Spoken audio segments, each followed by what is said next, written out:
Boa noite, gente. A paz do Senhor. Boa noite a você que está em casa. Deus te abençoe. Em nome de Jesus. Eu quero falar sobre o curso do discipulado, mas eu quero abordar um tema interessante, que é sobre a manipulação. Em Marcos 6, 14 ao 29, diz assim, eu vou ler só alguns versículos. E essas notícias chegaram aos ouvidos do rei Herodes, porquanto o nome de Jesus já havia se tornado célebre. Algumas pessoas estavam comentando, João Batista ressuscitou dos mortos.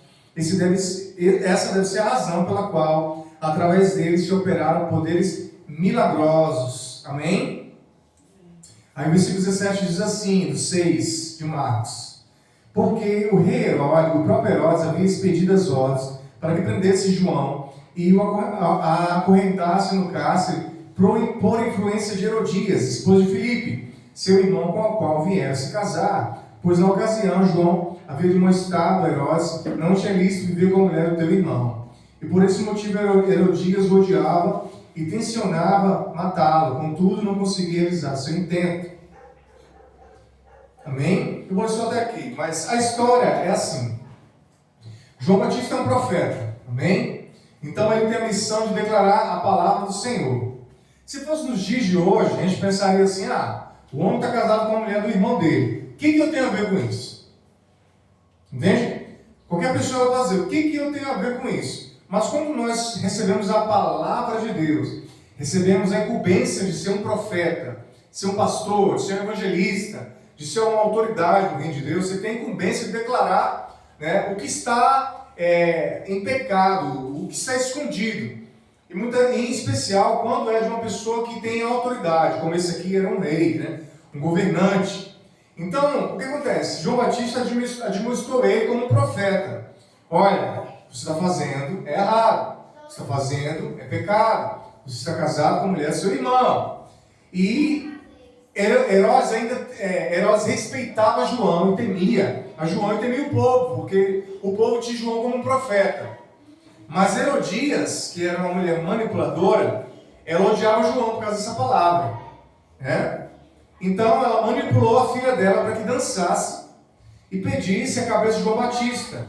E Herodes, mesmo temendo, né, o povo, João Batista, resolveu mandar prender João e acorrentá-lo.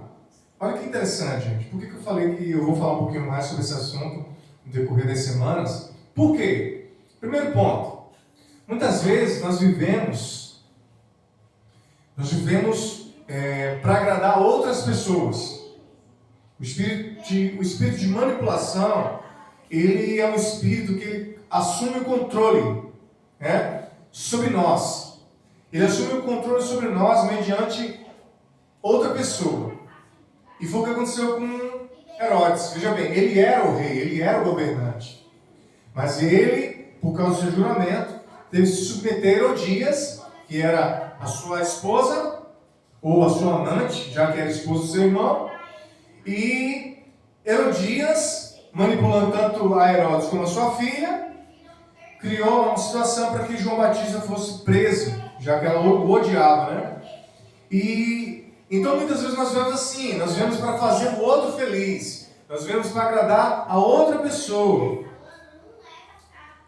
por medo ou por manipulação, né? Acabamos vivendo para agradar outras pessoas. Quantas pessoas que vivem trabalhando em trabalhos que não gostaria porque querem agradar seu pai, sua mãe, seu esposo, sua mulher, ou seus amigos. Quantas pessoas que estão fazendo uma faculdade que não gostaria porque quer agradar seu pai, sua mãe, seu esposo, sua esposa, ou seus amigos, né? Então vive para outras pessoas. Quantas pessoas hoje em dia que têm nessa busca de influência, nessa busca de beleza, nessa busca de agradar a outros, né? Acaba comendo, depois vomita para poder ficar magro, magra, para agradar outras pessoas, se matam por causa da opinião de outros, porque chamou de magro, de gordo, ou assim por diante. Então, muitas vezes nós vivemos para agradar a outros.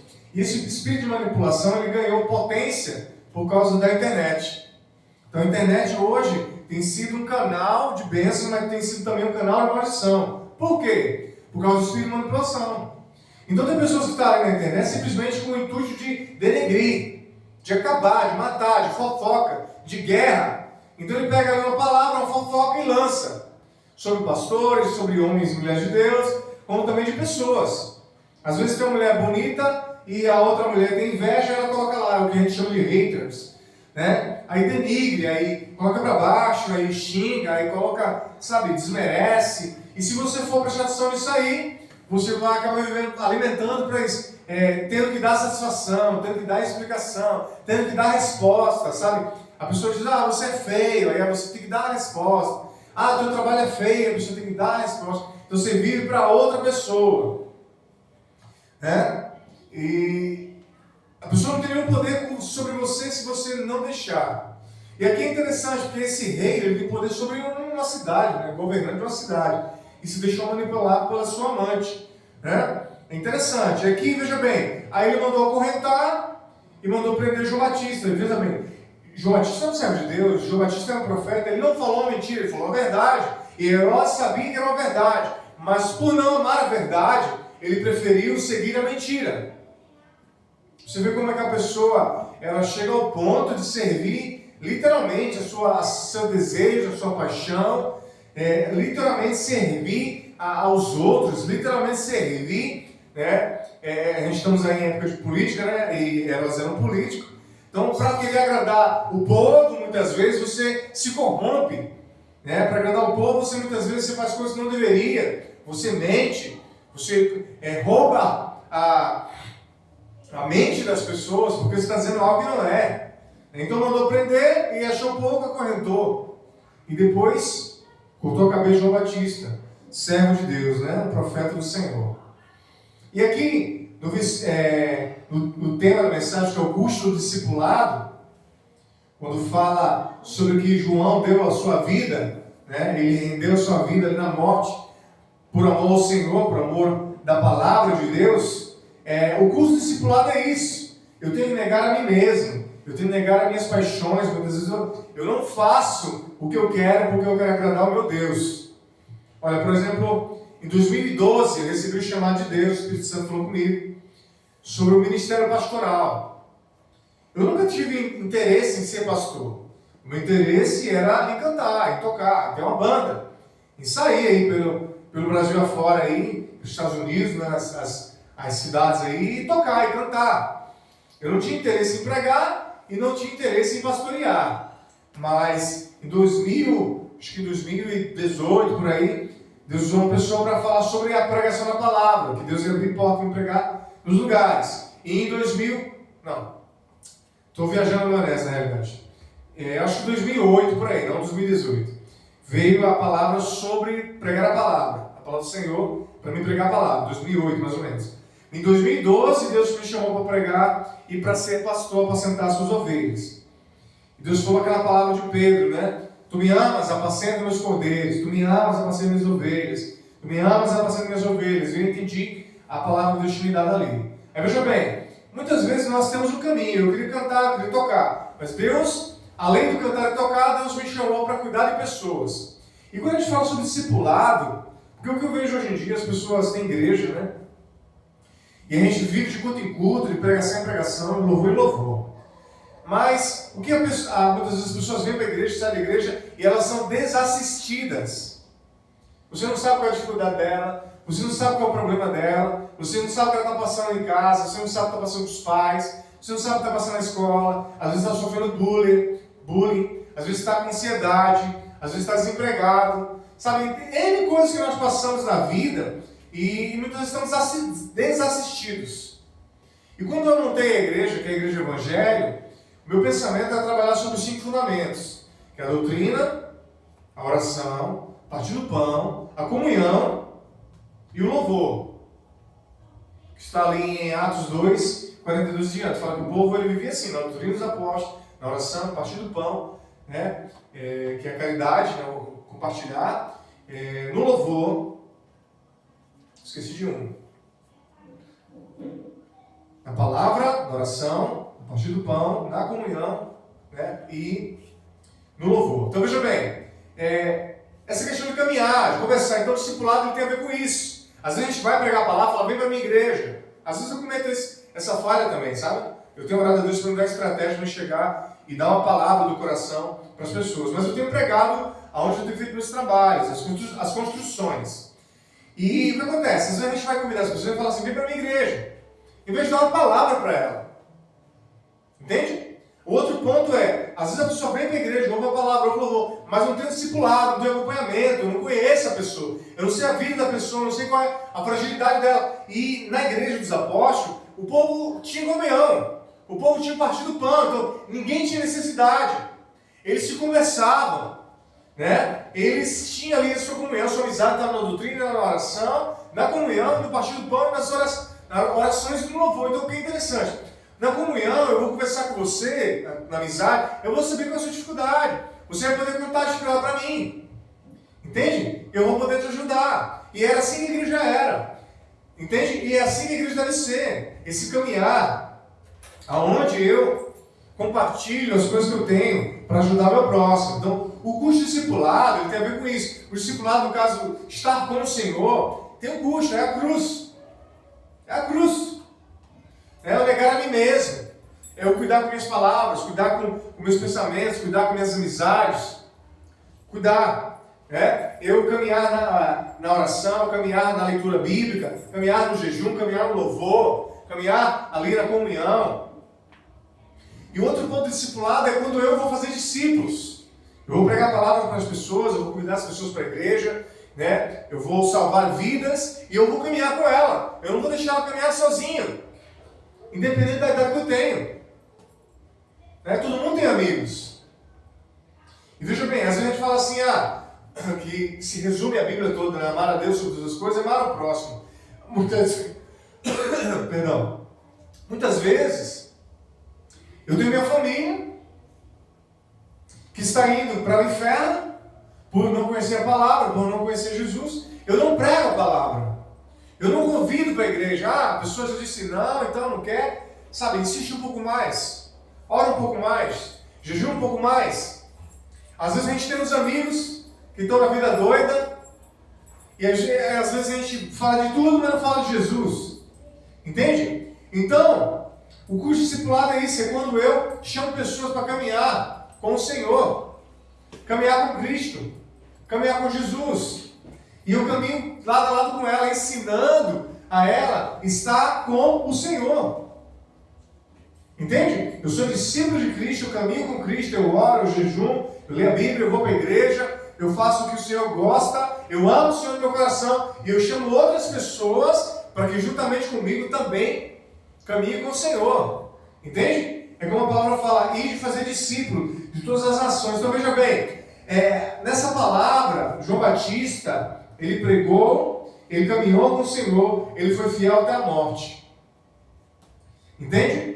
E Herodes já foi o lado ruim, ele cedeu às tentações, ele cedeu à carne, ele ouviu a sua amante, né? E ele encarcerou e depois matou o servo de Deus. Então nós temos que ter uma vida onde nós repreendemos o espírito de manipulação, porque nós temos que viver para agradar a Deus e não para agradar o outro. Entende? Você precisa viver para agradar a Deus. Você precisa caminhar, tomar sua cruz e seguir, caminhar agradando a Jesus. Porque a opinião das pessoas são muitas. Se você for ler essa passagem, as pessoas dizem assim que Jesus é João Batista ressuscitado, que Jesus é Elias, Jesus é o profeta passado. Então, a opinião das pessoas em relação a você, em relação a mim, em relação a você, são muitas. Você sabe quem você é. Entende? E Deus sabe quem você é.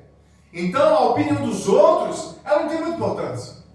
O mais importante é você saber quem você é. O mais importante é Deus saber quem você é. É como a palavra do Senhor, eu quero resumir para concluir. A palavra do Senhor diz que os jovens, 7 jovens foram expulsar demônios. E chegando um homem e falou, olha, eu conjuro que esse demônio saia em nome de Jesus, a quem Paulo prega. Aí o demônio deu risada e falou, olha, Jesus eu sei quem é, Paulo também eu sei quem é, mas vocês eu não sei quem é. Pegou, bateu nos 7, arrancou a roupa dos 7 e todo mundo foi correndo peladão para casa. Por quê? Esses jovens, ele conhecia Paulo, de repente eu ouvi falar, conhecia Jesus, eu ouvi falar, mas não eram conhecidos de Jesus, não eram conhecidos de Deus, apesar de serem filhos de sacerdote, filhos religiosos, entende? Então, mais importante do que eu conhecer a Deus, do que eu conhecer, sabe, uma palavra, alguma coisa, é eu ser conhecido dele. Deus me conhecer, Deus saber quem eu sou. Porque quando eu orar, quando eu repreender, quando eu orar pelos enfermos, quando eu repreender os demônios, as pessoas vão ser abençoadas, as pessoas vão ser alcançadas. Agora, quando eu conheço a palavra, quando eu conheço as pessoas, mas eu não conheço a Deus, e quando Deus não me conhece, aí, meu irmão, fica difícil o negócio, né? Então veja bem, nós precisamos ser como João Batista, que foi fiel até a morte. O verdadeiro discipulado é isso. O verdadeiro discípulo é isso, né? O que significa discípulo? É aluno, aquele que aprende com você. Cada um de nós tem a missão de fazer discípulos. Mateus 28, versículo 18 e diante. Cada um de nós. Em Marcos 16, 15 também fala sobre isso. E pregar o Evangelho. Deixa eu achar aqui. Marcos 16, 15. Aleluia. Acompanha aí o texto da palavra do Senhor que está em Marcos 16 e 15. Falou, olha, ide, portanto, pregar o Evangelho a toda criatura. Aquele que crê e for batizado será salvo, todo que não crê será condenado. E estes sinais seguirão aos que crerem. Em meu nome expulsarão demônios, em novas línguas falarão, pegarão serpentes com as mãos, e se algo mortífero beber, de modo nenhum lhes fará mal. Sobre os enfermos imporão as mãos, e eles serão curados. Se eu creio em Deus, se Deus me conhece, e se eu sigo os passos do Senhor como verdadeiro discípulo, esses sinais vão acompanhar a nós. Entende? E nós temos a missão de pregar o Evangelho, compartilhar o amor de Deus com as pessoas. Você pode dizer, eu sou um adolescente. Veja, você tem amigos, você tem pessoas que você conhece, que você quer que essa pessoa vá para o céu, que essa pessoa vá para a eternidade, que essa pessoa esteja com Deus juntamente com você. Então é necessário que nós venhamos pregar a palavra, citar os versículos, convidar para ir para os cultos, entende? Estar em comunhão, estar em louvor, estar em oração, estar na palavra. Esse é o desejo de Deus. Nós devemos ganhar muitas almas. E a unção do Senhor está em nós para ganhar essas vidas. A unção do Senhor está em nós para abençoar pessoas. Entende? Então não diga eu sou pequeno demais, eu sou jovem demais, porque Deus é com você. Deus é com você, porque Ele te enviou para pregar a palavra aos corações que precisam. Há muitos corações que precisam. E nós somos chamados pelo Senhor como bons soldados para pregar a palavra e ganhar multidões para a glória do Senhor. Amém? Vamos colocar de pé? Vamos orar? Esteja em oração também juntamente comigo. Pai, em nome de Jesus, Tua palavra foi pregada. Eu te dou graças, Senhor, te dou louvores por essa pregação. Pai, que em nome de Jesus nós sejamos discípulos do Senhor, assim como João Batista foi. Que nós não venhamos ser enganados, assim como Herodes foi. E nós declaramos, Pai, no poder do nome de Jesus, que esse espírito de manipulação está repreendido em nome de Jesus, sobre a minha vida, a vida dos meus irmãos. E eu declaro, Pai, poder do alto, sobre a nossa cabeça, a planta dos pés. Nós venhamos ser abençoados para pregar o Evangelho, que muitas almas venham se converter para a glória do nome do Senhor, e que nós possamos juntos morar nos céus. Eu declaro a Tua vida, eu declaro a Tua unção, eu declaro a Tua graça, eu declaro a Tua glória, eu declaro as Tuas bênçãos, eu declaro, Pai, tudo que é do Senhor, sobre a casa, sobre a família de cada um dos Teus filhos. Que a bênção, a graça e o poder do Senhor esteja com todos, e todos dizem amém, aleluia, glória a Deus. Deus abençoe.